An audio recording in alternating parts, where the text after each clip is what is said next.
Good evening and welcome to JoyNews Prime, live from our studio here in Accra. It's live on DSTV channel 421, GoTV channel 125, and around the world on myjoyonline.com. Coming up, looming shortage of HIV, malaria, and TB drugs as medications expire at the port as government fails to pay charges to clear them.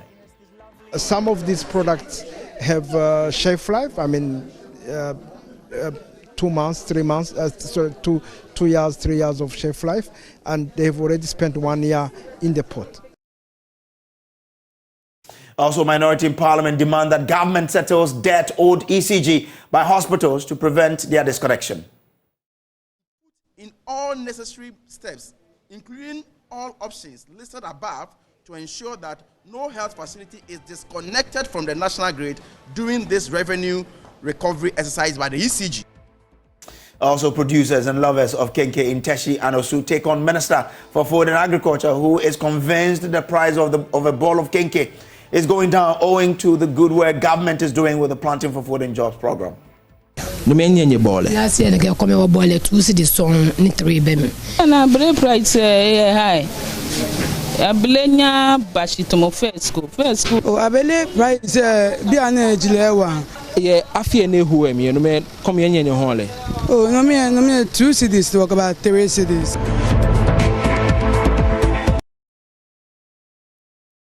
Now, there's an increasing concern by the Global Fund that there's a possible shortage of HIV, malaria, and TB medications, as some 200 containers of HIV antiretroviral drugs, tuberculosis cartridges, malaria test kits, bed net, and other consumables worth $48 million get stuck at the Kotoka International Airport since August 2023. Now, this is because government has failed to pay charges to clear them. Most of these consumables are currently running out of supply across the country. Eric Nyili Gira is Manager Health Product Management at Global Fund and a member of the Global Fund country team for Ghana. I would really say that we don't understand clearly what has been the major root cause. According to the Minister of Health, the main issues about ECOWAS and African Union levies, which should be paid based on the decisions that were taken by the Parliament in, I think, July this year. But it is clear from our agreement with the government of Ghana that Global Fund does not pay taxes and levies.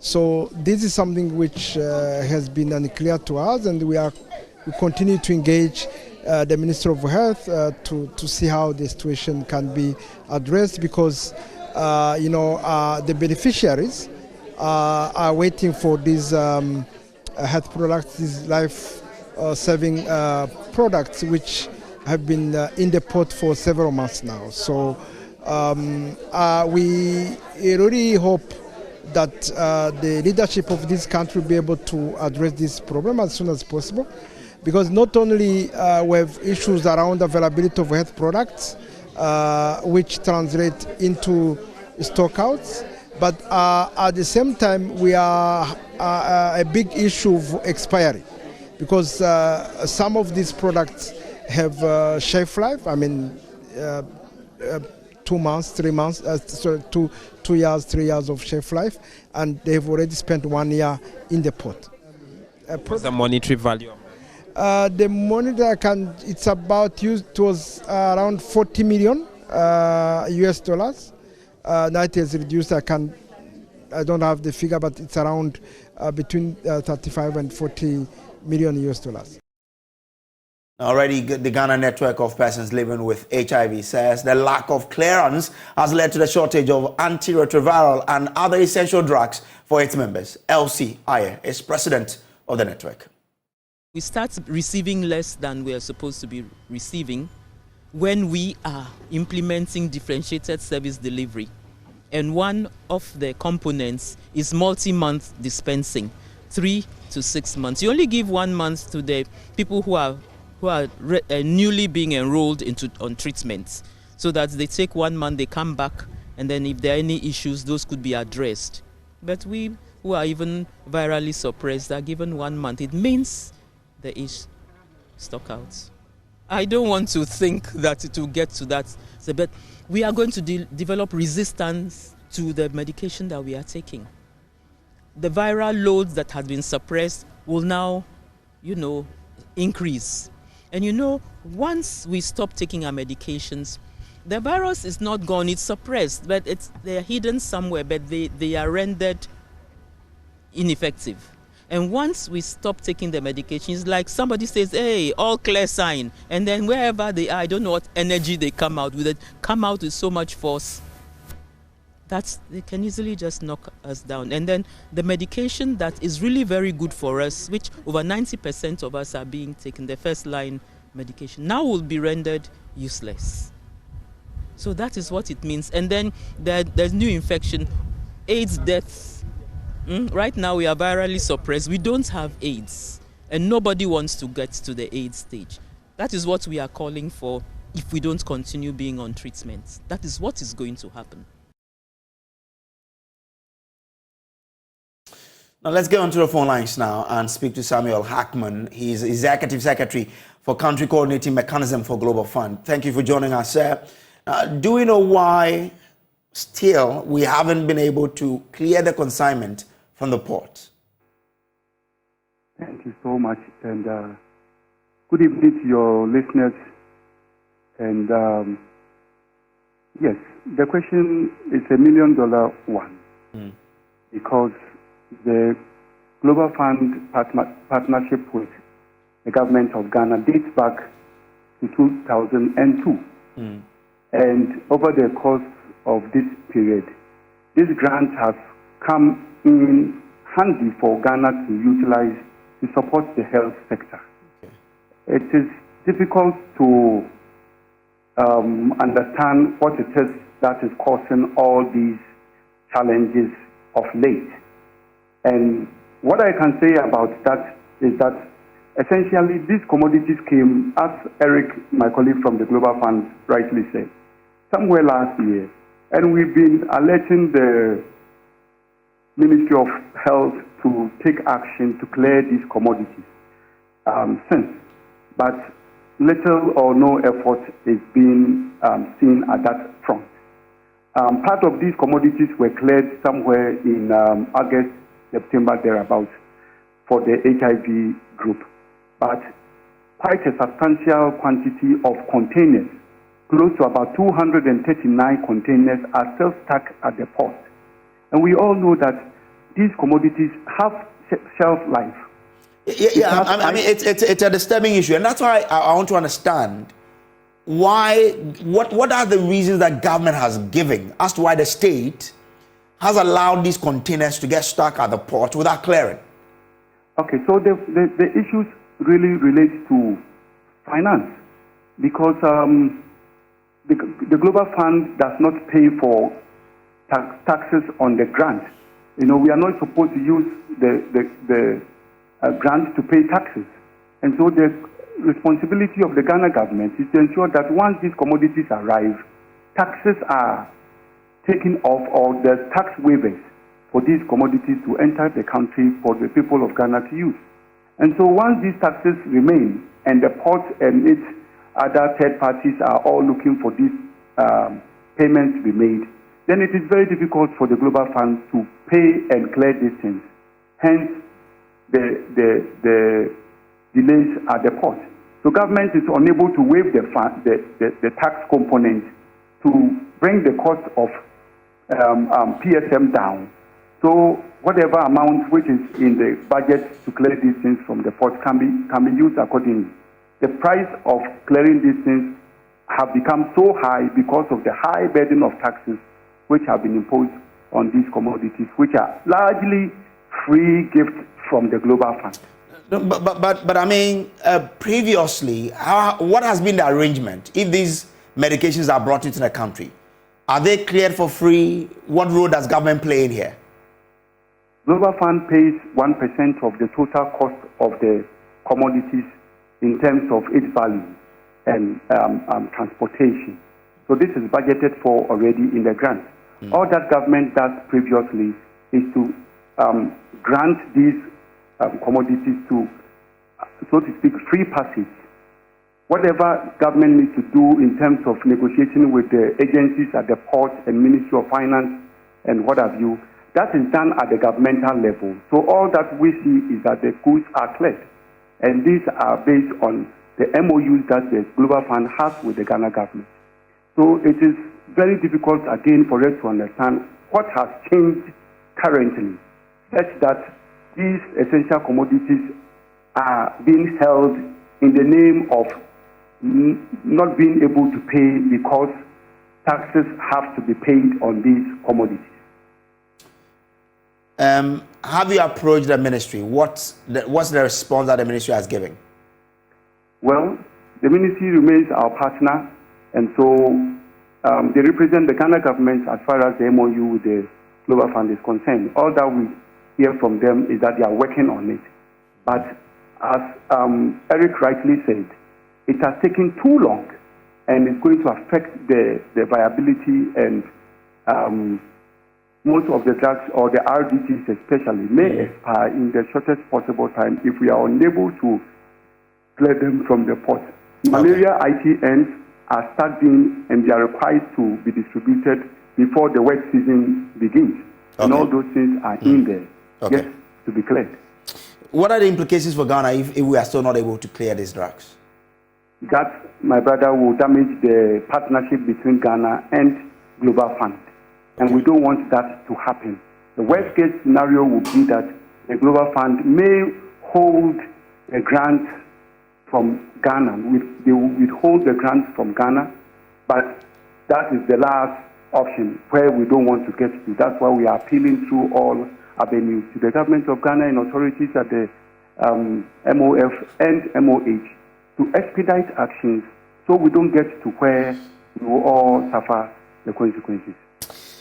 Grateful to you, sir, for joining us here. Quite a sad development that a nation that needs this medication for people, and the only thing government needs to do is to probably waive off the taxes. And we have these number of containers stuck at the port without clearing. Well, it is left for you and I to debate as to why this is happening. But moving on to other stories, the minority in parliament are demanding that government intervenes to settle debt owed ECG by hospitals across the country.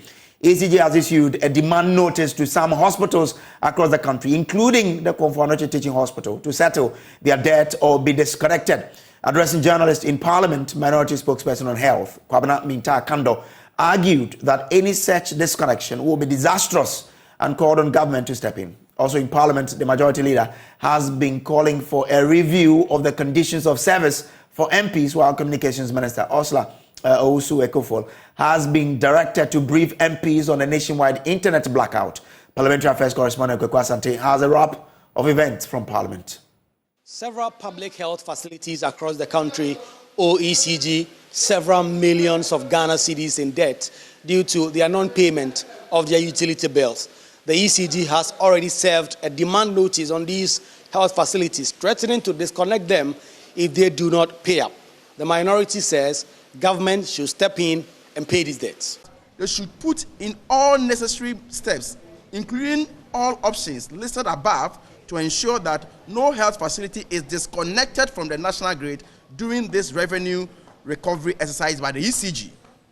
The minority is also of the opinion that government should find other reliable funding mechanisms other than the IGF of health facilities to cover these important expenditure line items. The minority are concerned that if ECG is to carry out this threat, so many lives will be lost. They also want government to cause an audit into the books of so many hospitals to ascertain whether or not they have enough resources to pay their utility bills or make the necessary budgetary allocations to pay for same.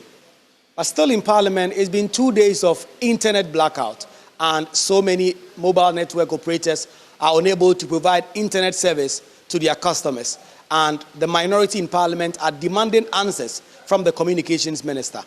Samuel Okudzeto Ablakwa, MP for North Tongue, is demanding that Communications Minister is brought before Parliament to answer questions. To appeal to you, if you can give a ruling that the Honourable Minister, when coming to respond to these questions, should come with a statement on this very important matter of national significance.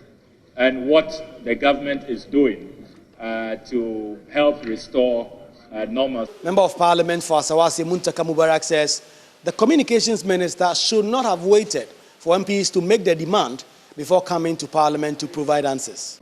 The Speaker, sometimes is worried that our ministers are not being very proactive, because I thought that naturally, having woken up to the challenge of yesterday, the Minister for Communication would naturally come to this House as a matter of course. But Majority Leader Alexander Afenyo-Markin is informing MPs that he has already been in touch with the Communications Minister, who has agreed to come to Parliament on Monday to brief MPs on what is a real national security threat. Meanwhile, I drew her attention to the fact that she is supposed to appear before us on Monday.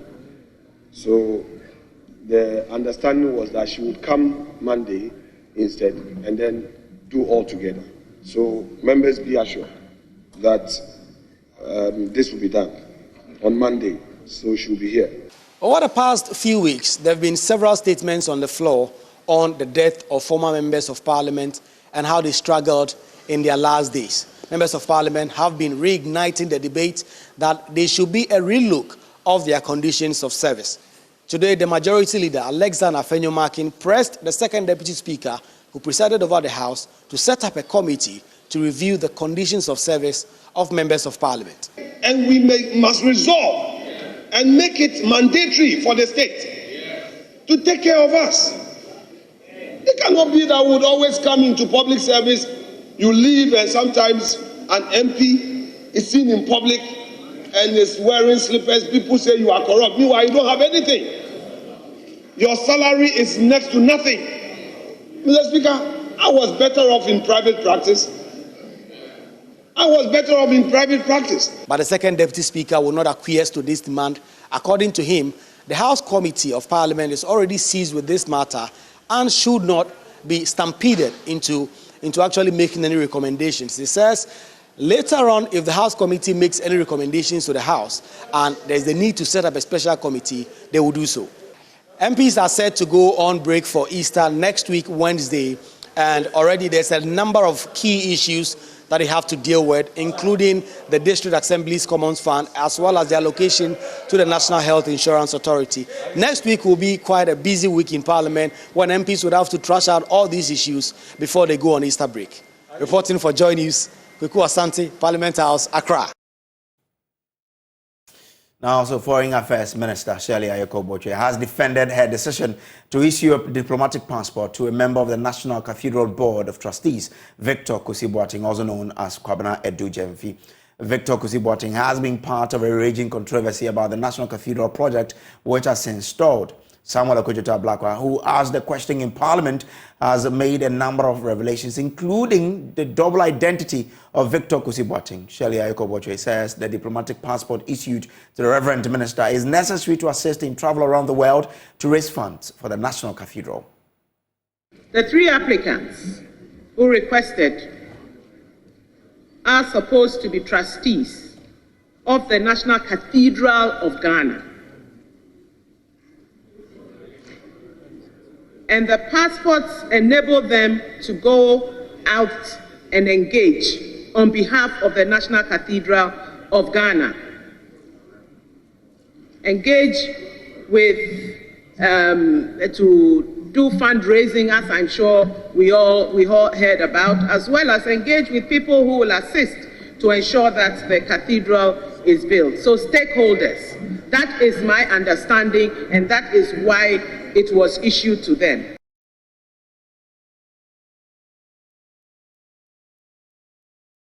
Explained that it was within her discretion as a minister to issue the diplomatic passport to Reverend Kusi-Boateng, but her ministry was not aware of the name Victor Kusi-Boateng, but the name Kwabena Edu-Gyamfi.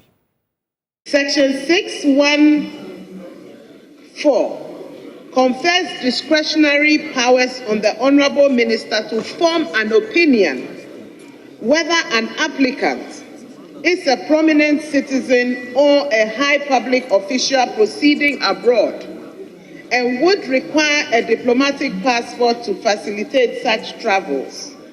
In this case, Mr. Edu Jemfi was considered a prominent citizen traveling abroad on important government business. Further, it is a basic principle of law that the express mention of an item connotes the exclusion of any unmentioned item. In this regard, and based on the law as espoused above, particularly Section 6.2 of LCD 155, the Honourable Minister may grant diplomatic passports to only persons listed in subsection 1 of Section 6. Diplomatic passport number DX 006845 was issued in the name of Kwabna Edu Jemfi because the application was backed by requisite valid documents, including previous ordinary passport number G2027127, which bore the name Kwabna Edu Jemfi. It must be noted that the passport holder had a previous passport number G2027127 obtained in 2018 and passport number G0390695 issued in 2012, which both bore the name Kwabna Edu Jemfi. It is pertinent to emphasize that the name Victor Kusibuating is unknown to the passport office. Away from that, former Chief Justice Georgina Theodora Wood is pledging her support towards strengthening the social protection system as she identifies the struggles of the vulnerable in society. Speaking at the launch of the Boameman Ghana Foundation at the Accra Metropolitan Assembly, the former Chief Justice urged Ghanaians to donate items they no longer use to support the needy in ensuring justice and fairness for all. Boameman Ghana Foundation is a non-governmental organization aimed at providing basic needs to the vulnerable in society. Speaking during the launch of the foundation at the Accra Metropolitan Assembly, former Chief Justice Georgina Wood urged Ghanaians to help protect the social welfare of the needy by donating some items to the foundation. As former Chief Justice, I have dedicated my life to upholding the law and ensuring fairness and justice for all Ghanaians, regardless of their economic circumstances. However, in addition to a strong legal framework, I have realized that vulnerable communities truly flourish where education thrives and individuals reach their full potential. How do they reach that potential? They do so because the socio-economic gaps are reduced with the introduction of foundational resources, often with support of visionary philanthropists. This is the philosophy that inspires the Boameman Ghana Foundation, a vision for greater opportunity for all, regardless of the circumstances they were born into. It is a vision that I wholeheartedly embrace and support. Director of Boameman Ghana Foundation, Mawen Treba, pledged that the foundation will help provide the basic needs of the less privileged in society. Our founder, Clemence Jato, is of the view that we don't have to wait for natural disasters and only rely on the National Disaster Management Authority to support communities when there are difficulties and challenges. We have an opportunity as individuals to go into our closets, to go into our garages, to look for whatever it is we have that perhaps we are no longer using. The Boameman Ghana Foundation will take it, refurbish it, and redistribute it to those who have. So that is really the philosophy behind the foundation. The vision of Boameman Ghana Foundation is to create empowered communities through giving in support of local, regional, and national development. Ramat Bashir's reports for Joy News. And this is still the JoyNews Prime. We'll take a quick break here. We'll be back with more. Do stay.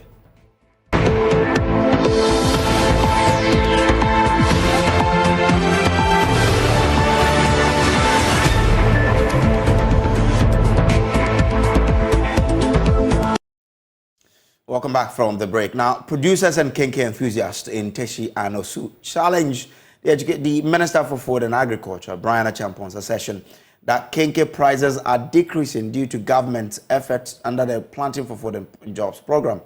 Despite being a long-standing affordable staple, recent maize price fluctuations have forced producers to reconsider pricing, resulting in a higher cost for consumers. While the government aims to stabilize prices through increased food production, local producers maintain that Kink prices remain high, contradicting the minister's claim.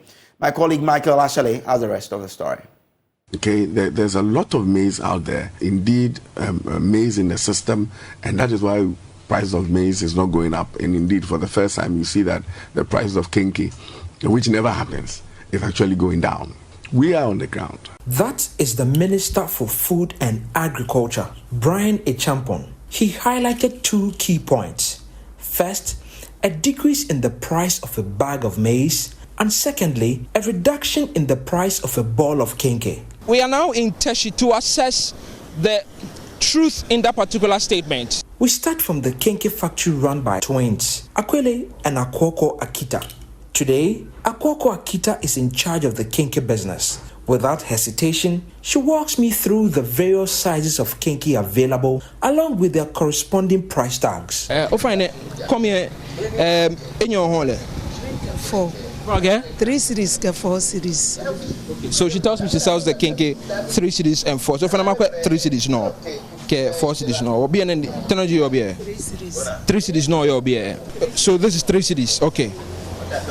What about 4 cities? 1, 2. I will do the fiscal comparison between the two. So she's now getting us the 4 cities one.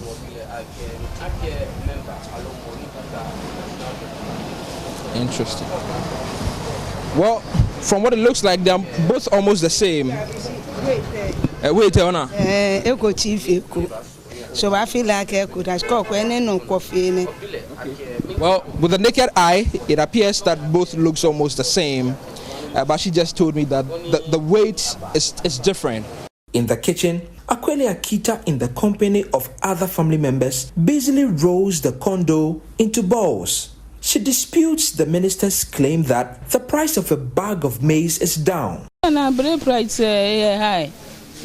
Ablenya bashi to mo first school ka bele ba bashi ke populuku ba new one e ba price bashi wo bene ba she hie ke ya ke te mo fi bia ne new one ke ba e ba shikra ka ke 6 million wo bene ba she hie ke wana wo ya bele 12 million 10 million ke se akola ka shi afi nete menyenye ho ne hio abele kutoku ono me wa bele wo hele 65 shibia ne wo here abele 8 ni di 800. Still in Teshi, we visited Patience Aku Adote. She told JoyNews the price of maize and the prevailing economic conditions forced her to stop selling a ball of Kinky for 2 cedis. Last year neke abele emiwa.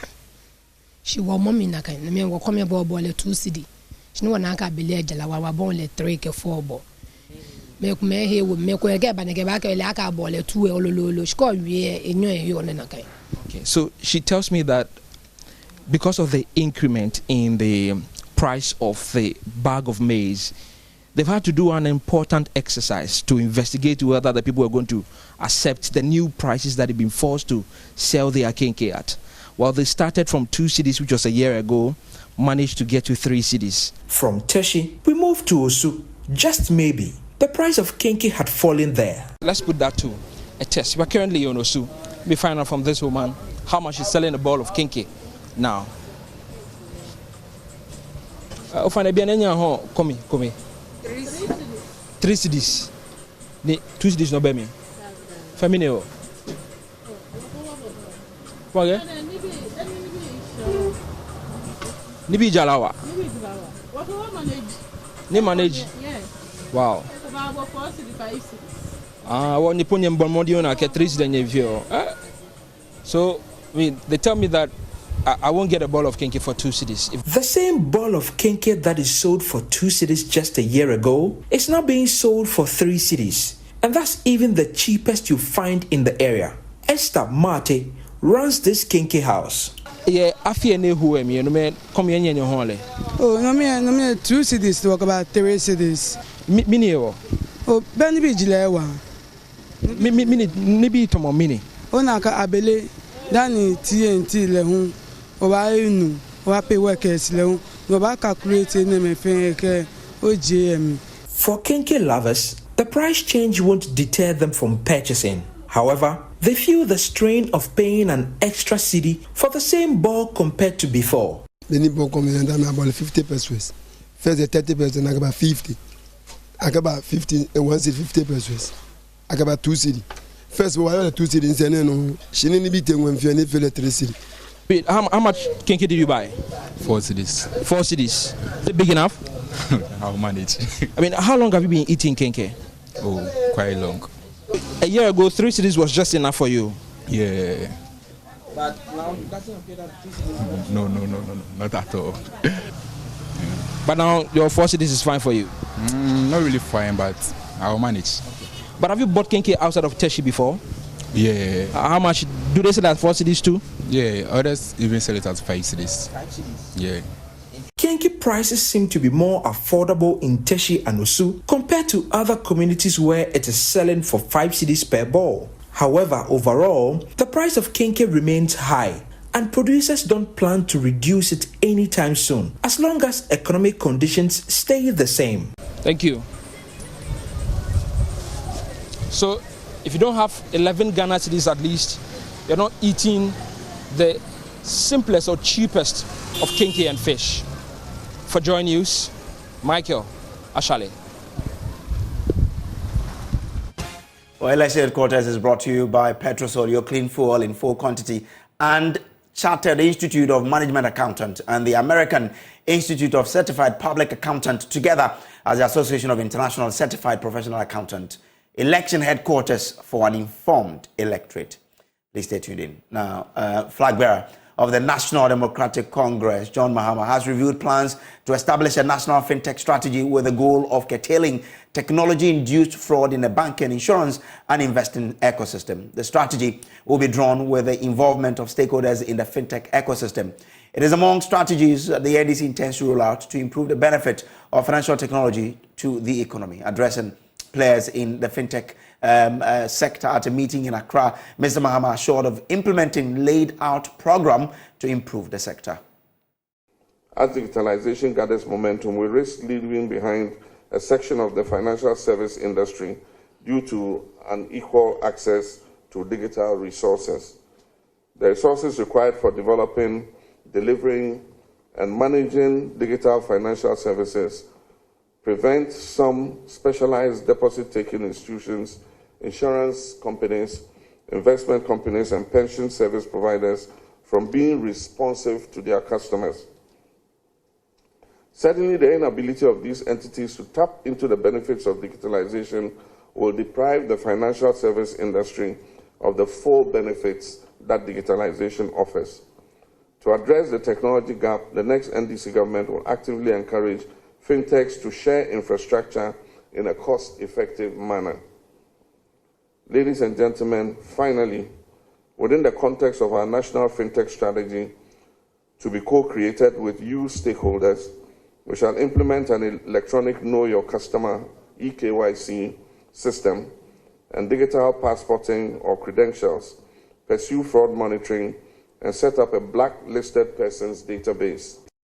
To enhance digital literacy, we will explore the use of artificial intelligence to provide exciting tools for societal environment and firmly anchor the fintech industry within the Ghana National Cybersecurity Strategy. And the NDC flag bearer further promised to improve the regulation of the fintech space to aid the sector. Mr. Mahama assured a regulatory framework devoid of colonization. We shall streamline regulation. The next NDC government will improve the regulatory and supervisory environment to encourage active participation and healthy competition amongst diverse players within the fintech space. Diversity and competition drive innovation and enhance user experience. But I know that young persons with brilliant ideas eager to contribute their quota to the national agenda are facing rigidities in the application processes and the generally difficult and financially constraining fintech operational environment. I'll actively ensure Ghanaian participation in a buoyant, diverse, and competitive fintech ecosystem for the ultimate benefit of our people. Ladies and gentlemen, there shall be no political colorization of the licensing process.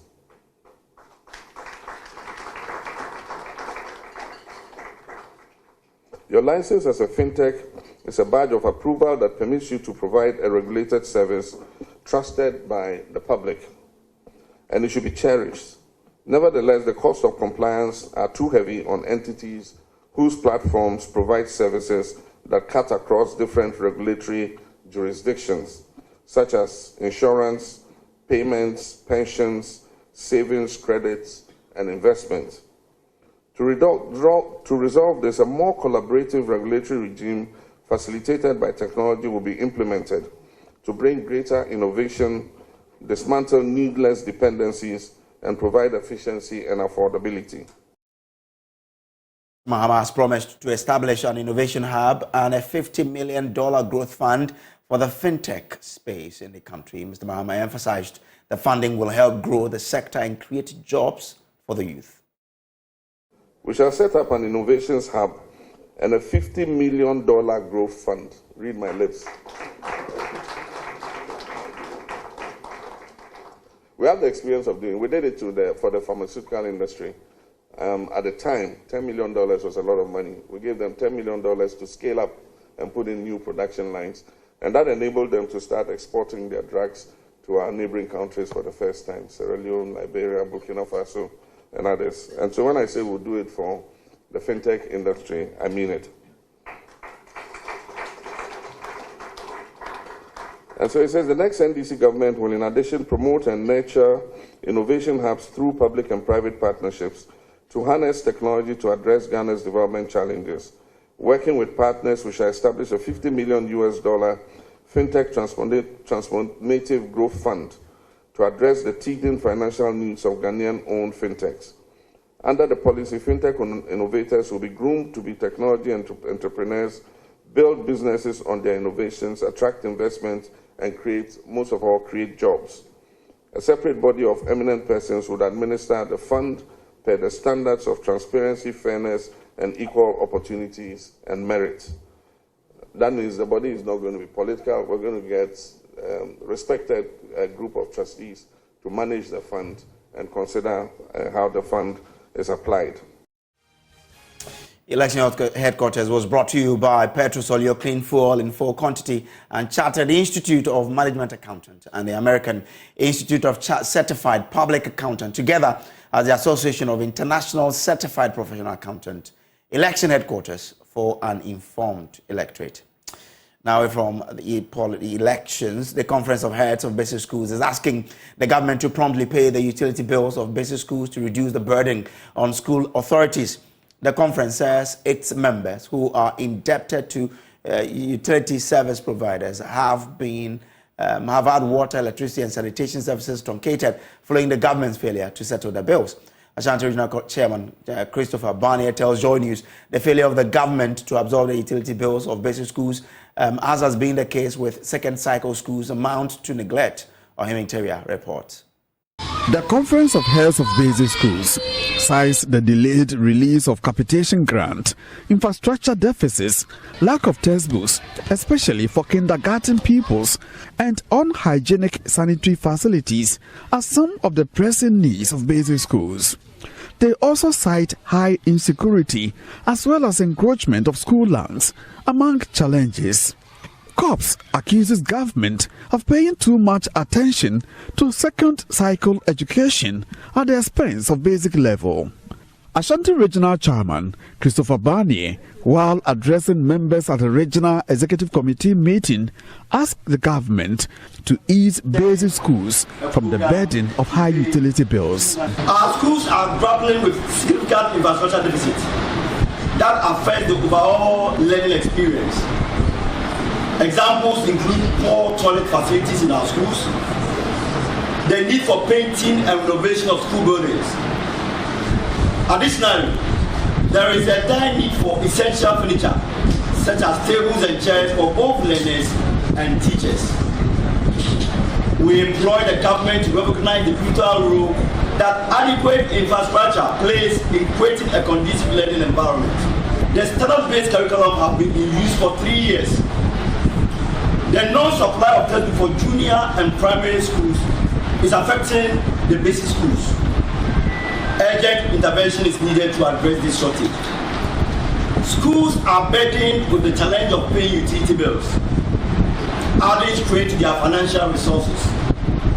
We appeal to government to take responsibility for settling all utility bills in our schools. Some are even owing 20,000 water bills. Others are owing 10,000 and so on. So if a school is paying about 500 Ghana cedis a month, and the capitation grant it receives is 800 Ghana cedis, that is where the population is very high. How can we pay the utility bills? The Conference of Heads of Basic Schools also wants government to be consistent in the release of capitation grant, which they describe as meager, while making an attempt to improve teaching and learning outcomes at basic schools. The capitation grant release do not adhere to the agreed 10 cedis per child per year. This poses a significant obstacle to effective school management.